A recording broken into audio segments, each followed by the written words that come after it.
बिस्मिल्लाहिर्रहमानिर्रहीम। अस्सलाम वालेकुम स्टूडेंट्स। आज का हमारे पास टॉपिक है कंजर्वेशन ऑफ चार्जेस। आज हम कंजर्वेशन ऑफ चार्जेस के बारे में पढ़ेंगे। सबसे पहले आपको पता होगा कि चार्जेस क्या होते हैं। इसकी लास्ट वीडियो में हमने चार्जेस के बारे में पढ़ा था कि चार्जेस होते क्या हैं। चार्जेस असल में कहा जाता है कि आपके पास जो एटम होता है ना वो न्यूट्रल होता है। ठीक है, जो भी एटम है आपके पास, मिसाल दे देता हूँ, आपके पास ऑक्सीजन है।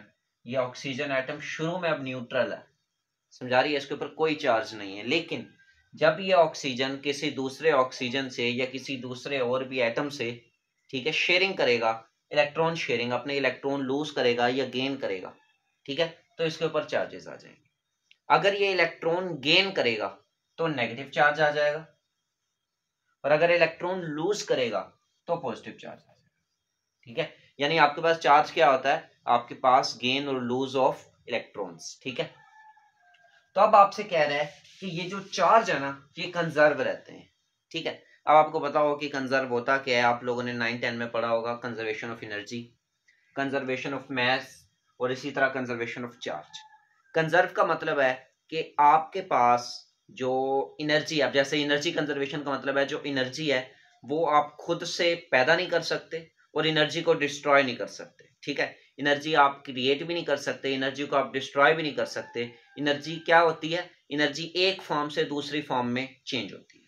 ठीक है, तो इसी तरह आपके पास कंजर्वेशन ऑफ मैस में क्या होता है कि मैस जो है आपका, आप उसको खत्म नहीं कर सकते और आप उसको बना नहीं सकते। वो क्या होता है, वो एक स्टेट से दूसरे स्टेट में चेंज हो जाता है। ठीक है, इसी तरह आपके पास क्या है, कंजर्वेशन ऑफ चार्जेस, कहा जाता है कि ये जो चार्ज है आप इसको डिस्ट्रॉय नहीं कर सकते, आप इसको क्रिएट नहीं कर सकते। ये जितना शुरू में होगा उतना ही आपके पास एंड पे होगा। ठीक है, आपके जितने भी रिएक्शंस हैं वो सारे इस चार्ज के ऊपर बनते हैं। ठीक है, यानी आपका जितने भी रिएक्शंस होते हैं, आपने देखा होगा केमिकल रिएक्शंस हैं, जितने भी रिएक्शंस हैं उन सब में चार्ज जो है वो कंजर्व रहेगा। ठीक है, यानी जो चीज रिएक्शन से पहले है ना, मिसाल के तौर पे रिएक्शन से पहले 4 चार्जेस हैं, तो रिएक्शन कंप्लीट होने के बाद भी वो 4 चार्जेस रहेंगे। ऐसा नहीं है कि एक चार्ज डिस्ट्रॉय हो गया, एक डैमेज हो गया, एक चला गया, नहीं। क्या होगा कि चारों के चारों चार्जेस जो हैं वो पूरे के पूरे होने चाहिए। तो आपसे क्या कह रहा है कि चार्ज को आप डिस्ट्रॉय नहीं कर सकते, चार्ज क्या रहता है, कंजर्व रहता है। ठीक है, कंजर्व का मतलब ये है कि जो चीज शुरू में आपके पास है ना, ठीक है, रिएक्शन से शुरू में आपके पास है, रिएक्शन के बाद भी वो चीजें आपके पास मुकम्मल होनी चाहिए। ठीक हो रहा है, यानी चार्ज जो है वो आपके पास मुकम्मल होना चाहिए, चार्ज को आप डिस्ट्रॉय नहीं कर सकते। ठीक है, तो बल्कि ये एक फॉर्म से दूसरी फॉर्म में, यानी एक चार्ज जो है, अगर मिसाल के तौर पे मैं, हम ये एग्जांपल करते हैं, आपके पास एग्जांपल है पेयर प्रोडक्शन की। ठीक है, पेयर प्रोडक्शन, पेयर प्रोडक्शन में आपके पास क्या होता है, एक गैमा रे होती है आपके पास। ठीक है, गैमा रे आपके पास क्या है, वो एक एनर्जी की रे है। ठीक है, वो एनर्जी होती है। ठीक है, गैमा रे है, और गैमा रे के आपके पास किसी किस्म का कोई जो चार्ज है ना वो मौजूद नहीं होता। गैमा रे के पास किसी किस्म का कोई चार्ज मौजूद नहीं होता, लेकिन जब ये किसी एटम को जाके मिलती है तो ये क्या कर देती है, ये एक इलेक्ट्रॉन और एक पॉजिट्रॉन में कन्वर्ट हो जाती है। किस में कन्वर्ट हो जाती है, एक इलेक्ट्रॉन में और एक पॉजिट्रॉन में कन्वर्ट हो जाती है। ठीक है, अब आप देखें, गैमा के ऊपर कोई चार्ज मौजूद नहीं है, एनर्जी के ऊपर किसी किस्म का कोई चार्ज मौजूद नहीं है। रिएक्शन से पहले सिर्फ एक गैमा थी, लेकिन जब ये आगे गई, ये रिएक्शन हुआ, इसके साथ क्या हुआ, तो इसने एक इलेक्ट्रॉन दे दिया, इलेक्ट्रॉन नेगेटिव चार्ज, और एक पॉजिट्रॉन दे दिया, पॉजिट्रॉन मतलब आपके पास क्या आ गया, पॉजिटिव चार्ज। अब आप देखें, इसके ऊपर -1 चार्ज है, इसके ऊपर +1 चार्ज है। -1 + 1 क्या होता है, 0। यानी जो चार्ज शुरू में थे अभी भी वही चार्ज एंड पे हैं। लेफ्ट हैंड साइड पे 0 चार्ज थे, राइट हैंड साइड पे भी आपके पास क्या है, 0 चार्ज। ठीक है, तो आपके जितने भी रिएक्शंस हैं वो सारे लॉ ऑफ कंजर्वेशन के ऊपर ही बनते हैं। ठीक है, अगर लॉ ऑफ कंजर्वेशन जो है वो नहीं होता तो वो जो रिएक्शन है वो आपका फेल हो जाएगा, ऐसा कोई रिएक्शन एग्जिस्ट नहीं करेगा। ठीक है, यानी वो आपको क्या कहना चाह रहा है कि जो चार्जेस हैं वो हमेशा कंजर्व रहते हैं। इसी तरह आपके पास न्यूक्लियस के अंदर, आपको पता है न्यूक्लियस के अंदर प्रोटॉन और न्यूट्रॉन, और इसी तरह आपके पास क्या होते हैं, प्रोटॉन न्यूट्रॉन होते हैं। ठीक है, न्यूक्लियस के अंदर कहा जाता है ये जो न्यूट्रॉन है, न्यूट्रॉन के ऊपर कहा जाता है क्या, बल्कि आपको पहले ही पता होगा कि न्यूट्रॉन के ऊपर कोई चार्ज नहीं होता, न्यूट्रॉन न्यूट्रल होता है, प्रोटॉन के ऊपर पॉजिटिव चार्ज होता है और इलेक्ट्रॉन के ऊपर नेगेटिव चार्ज होता है। ठीक है, ये आपके पास मिसाल के तौर पे शेल है, ये कोई एटम है,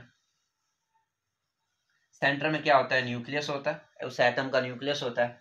इस न्यूक्लियस के अंदर क्या होते हैं, प्रोटॉन होते हैं और न्यूट्रॉन्स होते हैं, ठीक है।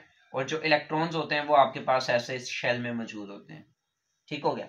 तो अब आपसे क्या कह रहा है कि न्यूक्लियस के अंदर जो न्यूट्रॉन्स है ना वो प्रोटॉन में कन्वर्ट होते हैं, न्यूट्रॉन्स क्या होते हैं, प्रोटॉन में कन्वर्ट होते हैं। उनका जो रिएक्शन क्या होता है वो ये होता है कि न्यूट्रॉन है, ऊपर मैं मैस नंबर लिख रहा हूँ और नीचे में क्या लिख रहा हूँ, चार्जेस, ठीक है। अब न्यूट्रॉन के ऊपर कोई चार्ज नहीं होता, न्यूट्रॉन न्यूट्रल होता है। लेकिन अब जब ये प्रोटॉन में कन्वर्ट होगा, प्रोटॉन का भी मैस ऊपर 1 और नीचे हमने क्या लिख दिया, उसका चार्ज, ठीक है। अब आपको ये चीज तो कंफर्म है कि जो न्यूट्रॉन है वो प्रोटॉन में कन्वर्ट होता है। अब यहाँ पे देखिए न्यूट्रॉन प्रोटॉन में कन्वर्ट हो गया, लेकिन ये रिएक्शन तो फेल है। अब यहाँ पे एक भी चार्ज नहीं था, न्यूट्रॉन के पास 0 चार्जेस हैं, उधर प्रोटॉन के पास एक चार्ज कैसे आ गया, समझा रही है। लिहाजा सिर्फ यहाँ पे आपका रिएक्शन जो है वो कंप्लीट नहीं होता, ये क्या है, ये इनकम्प्लीट रिएक्शन है। क्यों, आपके पास जो चार्ज है वो कंजर्व नहीं हो रहा। अब आप क्या करेंगे, साथ में जब भी न्यूट्रॉन प्रोटॉन में कन्वर्ट होता है साथ में ये एक इलेक्ट्रॉन भी देता है। ये क्या देता है, एक इलेक्ट्रॉन भी देता है, समझा रही है। इलेक्ट्रॉन के ऊपर क्या आता है, नेगेटिव चार्ज, और बदले में साथ ये क्या कर देता है, आपके पास एक एंटी न्यूट्रिनो पैदा कर देता है, ठीक हो गया। उसको मैं ऐसे किसी भी एलिमेंट से शो कर देता हूँ, एक एंटी न्यूट्रिनो पैदा करता है। इसका काम क्या होता है, ये आपके जो रिएक्शन है उसको कंजर्व रखता है, ठीक हो गया। इसका वो खैर उससे हमारा कंसर्न नहीं है। तो अब आप देखें जो आपके पास जो मेन कॉन्सेप्ट है वो क्या है, जो आपके पास यहाँ पे प्रोटॉन पे चार्ज है वो 1 में, इलेक्ट्रॉन पे चार्ज -1 है, टोटल आपके पास क्या हो गया, 0। तो वो क्या कहना चाह रहा है कि आपके पास किसी भी रिएक्शन का जो चार्ज है वो हमेशा कंजर्व रहता है, ना सिर्फ रिएक्शन का बल्कि ये रूल है, ठीक है, कि आपके पास जो चार्ज है वो हमेशा क्या रहेगा, कंजर्व रहेगा, ठीक है।